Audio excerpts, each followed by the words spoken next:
ಶುಕ್ರವಾರ ಏನು ಎಲ್ಲರೂ ಶುಕ್ರವಾರ ಸ್ಪೆಷಲ್ ಪೂಜೆ ಅದೆಲ್ಲ ಮುಗಿಸಿದ್ರಾ? ನನ್ನ ಪೂಜೆನೂ ಎಲ್ಲ ಆಯಿತು. ಶುಕ್ರವಾರ ಅಂದ ತಕ್ಷಣ ನಮ್ಮ ಸಿನಿಮಾದವ್ರಿಗೆ ತುಂಬಾ ಸ್ಪೆಷಲ್. ಯಾಕೆ ಗೊತ್ತಾ? ನಾರ್ಮಲಾಗಿ ಸಿನಿಮಾಗಳೆಲ್ಲ ರಿಲೀಸ್ ಆಗೋದು ಶುಕ್ರವಾರನೇ. ಸೊ ಪ್ರತಿ ಶುಕ್ರವಾರ ಸಿನಿಮಾ ರಿಲೀಸ್ ಆದಾಗ ನಮ್ಮ ಫ್ಯೂಚರು ಡಿಸೈಡ್ ಆಗುತ್ತೆ. ಹಾಗೆಯೇ ಸಾಮಾನ್ಯವಾಗಿ ಹೆಣ್ಮಕ್ಳಿಗೂ ಶುಕ್ರವಾರ ಅಂದರೆ ತುಂಬ ಸ್ಪೆಷಲ್ ಅಲ್ವಾ? ಲಕ್ಷ್ಮೀ ಪೂಜೆ ಮಾಡೋದು ಈ ಥರ ಒಬ್ರೊಬ್ರು ಒಂದೊಂದು ಪದ್ಧತಿಗಳನ್ನ ಇಟ್ಕೊಂಡಿರ್ತಾರೆ. ಅದ್ರ ಜೊತೆಗೆ ಮುಂಚೆ ಎಲ್ಲ ಶುಕ್ರವಾರ ಹೊಸ ಬಟ್ಟೆಗಳೇನಾದ್ರು ತೊಗೊಂಡ್ರೆ, ಅಂದರೆ ಹಬ್ಬ ಹರಿದಿನ ಬಿಟ್ಟು ಹೊಸ ಬಟ್ಟೆ ಏನಾದ್ರು ತೊಗೊಂಡ್ರೆ ಅದನ್ನು ಶುಕ್ರವಾರನೇ ಹಾಕ್ಕೊಳ್ಳೋರು. ಎಸ್ಪೆಷಲಿ ಸೀರೆ ಎಲ್ಲ ತೊಗೊಂಡ್ರಂತೂ ಶುಕ್ರವಾರನೇ ಉಟ್ಕೋತಾ ಇದ್ವಿ. ಅದಕ್ಕೆ ಮುಂಚೆ ಉಟ್ಕೊಳ್ಳೋದಕ್ಕೆ ಮುಂಚೆ ನಕ್ಕ ಇದೆಯಾ ಅಂಚಿಗೆ ಸ್ವಲ್ಪ ಅರ್ಶಿನ ಎಲ್ಲ ಇಟ್ಬಿಟ್ಟು ಆಮೇಲೆ ಸೀರೆ ಉಟ್ಕೊಳ್ಳೋರು. ಸೀರೆನೋ ಬಟ್ಟೆನೋ ವಾಟೆವರ್. ಆ ಪದ್ಧತಿಗಳೆಲ್ಲ ಎಷ್ಟು ಚೆನ್ನಾಗಿತ್ತಲ್ವ? ಈಗ ಎಲ್ಲ ಬಿಡ್ತಾ ಬರ್ತಾ ಇದೀವಿ. ಸೀರೆ ಅಂದ ತಕ್ಷಣ ನನಗೊಂದು ಸಿನಿಮಾ ನೆನಪಿಗೆ ಬರುತ್ತೆ. ಯಾವ್ದು ಗೊತ್ತಾ ಸಿನಿಮಾ? ರಣರಂಗ. ಯಾಕೆ ಹೇಳಿ? ಆ ಸಿನಿಮಾದಲ್ಲಿ ನಿಮ್ಗೆಲ್ರಿಗೂ ಗೊತ್ತೇ ಇದೆ, ಇವ ಯಾವ ಸೀಮೆ ಕಂಡು ಕಾಣಮ್ಮೋ. ಆ ಹಾಡಲ್ಲಿ ನಾನು ಎಷ್ಟು ರೇಷ್ಮೆ ಸೀರೆ ಉಟ್ಟಿದ್ದೀನಿ ಅಲ್ವಾ? ದೊಡ್ಡದು ಅಂದರೆ ದೊಡ್ಡ ದೊಡ್ಡ ಬಾರ್ಡರ್ ಇರುವಂಥದ್ದು ಹೆವಿ ಕಂಚಿ ಸೀರೆಗಳು, ದೊಡ್ಡ ದೊಡ್ಡ ಸಿಲ್ಕ್ ಸೀರೆಗಳು. ಆ ಹಾಡು ಪೂರ್ತಿ ಆ್ಯಕ್ಚುಲಿ ಫಸ್ಟು ಎಲ್ಲ ಸೀರೆಗಳೇ ಇತ್ತು. ಚಿನ್ನಿ ಪ್ರಕಾಶ್ ಮಾಸ್ಟ್ರು ನೋಡ್ಬಿಟ್ಟು ಅವ್ರಿಗೆ ಫಸ್ಟ್ ನಾನು ಥ್ಯಾಂಕ್ಸ್ ಹೇಳ್ಬೇಕಪ್ಪ. ಯಪ್ಪ, ಅವಾಗ ಆ ಭಾರಿ ಸೀರೆ ಎಲ್ಲ ಉಟ್ಕೊಂಡು ಹೇಗೆ ಡ್ಯಾನ್ಸ್ ಮಾಡಲಿ ಅಂತ ನನಗೆ ಯೋಚನೆ ಆಗೋಗಿತ್ತು. ನಿಮಗೆ ಗೊತ್ತಲ್ಲ ನಾನು ಅವಾಗ ಹೇಗಿದ್ದೆ, ಸಣ್ಣಕ್ಕೆ, ತುಂಬ ಒಳ್ಳೆ ಬೇಡ ಬಿಡಿ. ಆಮೇಲೆ ಅವರು ಡ್ಯಾನ್ಸ್ ಮಾಸ್ಟ್ರು ಚಿನ್ನಿ ಪ್ರಕಾಶ್ ಮಾಸ್ಟ್ರು ಅಂದರು, ಅಯ್ಯೋ ಬೇಡ ಬೇಡ, ಎಲ್ಲ ಸೀರೆಗಳು ಬೇಡ, ಏನಾದರೂ ಒಂದೆರಡು ಡ್ರೆಸ್ ಇರಲಿ ಅಂತ. ಥ್ಯಾಂಕ್ಸ್ ಟು ಹಿಮ್ ನಾನು ಬಚಾವಾದೆ. ಇಮ್ಯಾಜಿನ್, ಕುದುರೆ ಮುಖದಲ್ಲಿ ಆ ಸಾಂಗ್ ಶೂಟ್ ಮಾಡಿದ್ವಿ. ಸುಡೋ ಬಿಸಿಲು, ಆ ರೇಷ್ಮೆ ಸೀರೆಗಳು, ಚಪ್ಪಲಿ ಹಾಕೊಳ್ಳೋಂಗಿಲ್ಲ, ಚಪ್ಪಲಿ ಇಲ್ಲದೆ ಡ್ಯಾನ್ಸ್ ಮಾಡ್ತಾ ಇದ್ದೆ. ಮೇಲೆ ಸುಡೋ ಅಂಥ ಸೂರ್ಯ, ಕೆಳಗೆ ಕಲ್ಲು ಮಣ್ಣು ಕಾಲಿಗೆಲ್ಲ ಚುಚ್ತಾ ಇದೆ. ಅಷ್ಟು ಹೆವಿ ಮೂಮೆಂಟ್ಸು ಆ ಸಾಂಗಲ್ಲಿ. ಬೇರೆ ಬೇರೆ ಜಾಗದಲ್ಲಿ ರಿಫ್ಲೆಕ್ಟರ್ಸು ಸುತ್ತಲೂ ಎಲ್ಲ. ಏಕೆಂದರೆ ನಾರ್ಮಲಾಗಿ ಏನಾಗುತ್ತೆ, ಅಷ್ಟೊಂದು ಬಿಸಿಲಿದ್ದಾಗ ರಿಫ್ಲೆಕ್ಟರ್ಸು ಜಾಸ್ತಿ ಹಾಕ್ತಾರೆ. ಅದೆಲ್ಲ ಟೆಕ್ನಿಕಲ್ ಬಿಡಿ, ನನಗೆ ಅಷ್ಟೊಂದೆಲ್ಲ ಎಕ್ಸ್ಪ್ಲೇನ್ ಮಾಡೋಕ್ಕೂ ಬರಲ್ಲ. ಸೊ ಆ ಸಾಂಗ್ ಮಾಡೋ ಅಷ್ಟರಲ್ಲಿ ಬೆವ್ತೋಗಿ ಕರ್ಗೋಗಿ ಸುಸ್ತಾಗೋಗಿದೆ. ಬಟ್ ಏನು ಗೊತ್ತಾ, ಸಿನಿಮಾ ನೋಡಿದಾಗ, ಆ ಸಾಂಗ್ ನೋಡಿದಾಗ ಆ ಪಟ್ಟ ಕಷ್ಟ ಅಷ್ಟು ಮರ್ತೋಯ್ತು. ಈಗಲೂ ನೆನೆಸ್ಕೊಂಡ್ರೆ ಎಷ್ಟು ಚೆನ್ನಾಗಿದೆ ಅಲ್ವಾ? ಈಗ ಸೀರೆ ಕೊಟ್ಟರೆ ಉಟ್ಕೋಬೋದು ಅನಿಸುತ್ತೆ. ಆದರೆ ಈಗೆಲ್ಲ ಏನಾಗಿದೆ ನೋಡಿ, ಸೀರೆ ಉಡೋರೆ ಕಮ್ಮಿ ಆಗೋಗಿದೆ. ತಪ್ಪು ಅಂತ ಹೇಳಲ್ಲ, ಏಕೆಂದರೆ ಎಲ್ರಿಗೂ ಅವ್ರವ್ರ ಕೆಲಸಗಳು, ಅದಕ್ಕೇನು ರಿಕ್ವೈರ್ಮೆಂಟ್ ಇರುತ್ತೋ ಆ ಥರ ಬಟ್ಟೆಗಳು ಹಾಕೋಬೇಕು, ಕನ್ವೀನಿಯನ್ಸ್ ನೋಡಬೇಕು, ಏನು ಕಂಫರ್ಟಬಲ್ ಆಗಿರುತ್ತೋ ಅದೆಲ್ಲ ನೋಡಬೇಕಲ್ವಾ?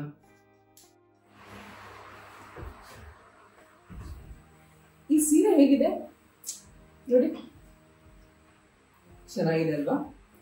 ಯೆಲ್ಲೋ ಕಲರ್, ನನ್ನ ಫೇವ್ರೆಟ್ ಕಲರ್. ಈ ಸೀರೆನ ನನ್ನ ಫ್ರೆಂಡ್ ಮಾನಸ ಅವ್ರ ತಾಯಿ ನಳಿನಾ ಆಂಟಿ ಗಿಫ್ಟ್ ಹಾಕೊಟ್ಟಿದ್ರು ಈ ಮನೆ ಗೃಹ ಪ್ರವೇಶದ ಟೈಮಲ್ಲಿ. ಎಷ್ಟು ಒಳ್ಳೆ ಕಾಂಬಿನೇಷನ್ ಅಲ್ವಾ? ಅಯ್ಯೋ, ಆಗಲೇ ರಣರಂಗ ವಿಷಯ ಹೇಳ್ತಾ ಇದ್ದೆ, ಹಾಗೆ ಮರ್ತೋಗ್ಬಿಟ್ಟೆ. ಈಗ ಕಂಟಿನ್ಯೂ ಮಾಡ್ತೀನಿ. ರಣರಂಗ 88 ರಿಲೀಸ್ ಆಗಿದ್ದು. ಆ ವರ್ಷದಲ್ಲಿ it was a blockbuster hit, one of the biggest grossers in the box office. ಅಷ್ಟು ಕಲೆಕ್ಷನ್ ಆಯಿತು. ಆಮೇಲೆ ಈ ಹಾಡು, ಅದು ಯಾವ ಸೀಮೆ ಗಂಡು ಕಾಣಮ್ಮ ಆ ಸಾಂಗ್ ಇದೆಯಲ್ಲ, ಅದ್ರದ್ದು ಇನ್ನೂ ಒಂದು 3-4 ವಿಶೇಷವಾದ ಏನಂತಾರೆ ಒಂದು ವಿಶೇಷತೆ ಇದೆ. ಏನು ಅಂದರೆ ಆ ಸಾಂಗಲ್ಲಿ ಟುವರ್ಡ್ಸ್ ದ ಎಂಡ್ ನಾನೊಂದು ಕಡೆ ವಿಸಿಲ್ ಹೊಡಿತೀನಿ ಗೊತ್ತಾ, ಶಿವಣ್ಣನ ಲಿರಿಕ್ಸ್ಗೆ. ಅದು ಒರಿಜಿನಲ್ ಆಗಿತ್ತಿಲ್ಲ. ಆ ಸಾಂಗ್ ಶೂಟ್ ಮಾಡ್ತಾ ಇರುವಾಗ ಚಿನ್ನಿ ಪ್ರಕಾಶ್ ಮಾಸ್ಟರ್ ಅಂದರು, ಇದಕ್ಕೊಂದು ವಿಸಿಲ್ ಹಾಕೋ ಒಂದು ಶಾರ್ಟ್ ಇಟ್ಟರೆ ಚೆನ್ನಾಗಿರುತ್ತೆ ಅಂತ. ಸೊ ಸೌಂಡ್ ಇಲ್ಲದೇ ಅದು ಬರೀ ಹಾಗೆ ನಾನು ಆ್ಯಕ್ಟ್ ಮಾಡಿದ ಆ ಥರ. ಆಮೇಲೆ ಅದು ರೀರೆಕಾರ್ಡಿಂಗ್ ಟೈಮಲ್ಲೂ ಆ ವಿಸಿಲ್ ಸೌಂಡ್ ಆ್ಯಡ್ ಮಾಡಿದ್ರು. ಅದೆಷ್ಟು ಹೈಲೈಟ್ ಆಗುತ್ತೆ ಅಲ್ವಾ ಅದೊಂದು.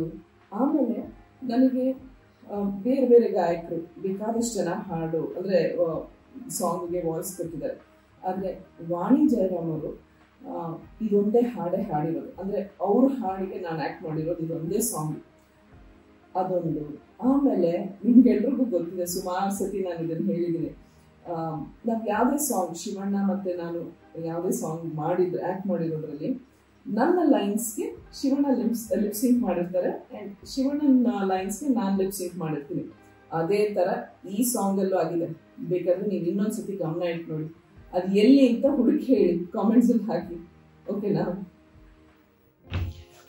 ಹಾಂ, ನನ್ನ ಹತ್ರ ಇರೋ ಸೀರೆಗಳು ಎಸ್ಪೆಷಲಿ ಸಿಲ್ಕ್ ಸೀರೆಗಳೆಲ್ಲ ಆಲ್ಮೋಸ್ಟ್ ಎಲ್ಲನೂ ಅಮ್ಮನ ಸೀರೆಗಳು, ಅಥವಾ ನನಗೆ ನನ್ನ ಅಣ್ಣಂದರು, ಅತ್ತಿಗೆರು, ಫ್ಯಾಮಿಲಿ, ಫ್ರೆಂಡ್ಸು, ಅಥವಾ ಹೆಚ್ಚಾಗಿ ಗಿಫ್ಟ್ ಬಂದಿರೋ ಆ ಸೀರೆಗಳೇ ಜಾಸ್ತಿ ಇರೋದು.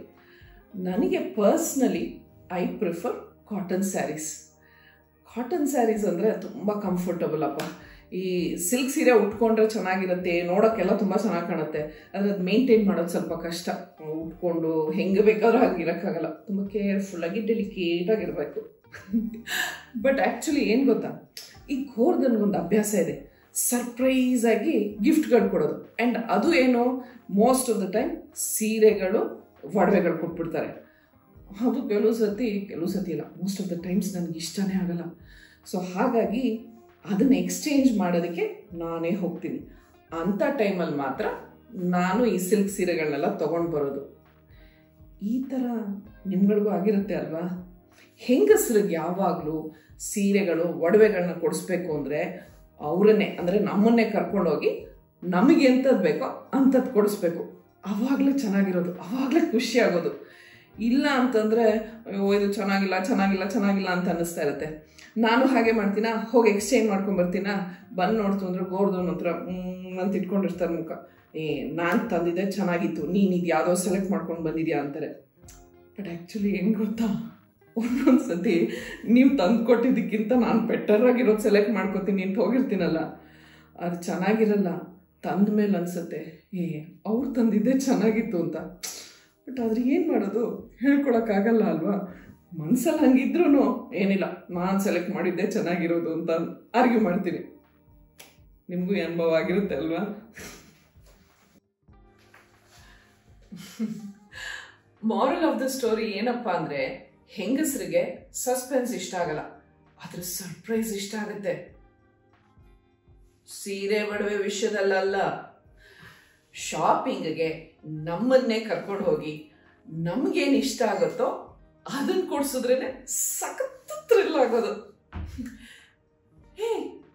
ಥ್ರಿಲ್ ಅಂದ ತಕ್ಷಣ ನಿಮಗೆ ಗೊತ್ತಲ್ವಾ, ನಾನೀಗೊಂದು ಶಾರ್ಟ್ ಥ್ರಿಲ್ಲರ್ ಮೂವಿ ಮಾಡಿದ್ದೀನಿ, ಗೋಸ್ಟ್ ದಿ ದೆವ್ವ ಅಂತ. ಅದು ಸದ್ಯದಲ್ಲೇ ನಿಮ್ಮ ಮುಂದೆ ಬರ್ತಾ ಇದೆ, ಎಲ್ಲ ಪೋಸ್ಟ್ ಪ್ರೊಡಕ್ಷನ್ ವರ್ಕ್ ನಡೀತಾ ಇದೆ. So be ready to watch it. Okay, ಇದು journey of life positively with smile and love.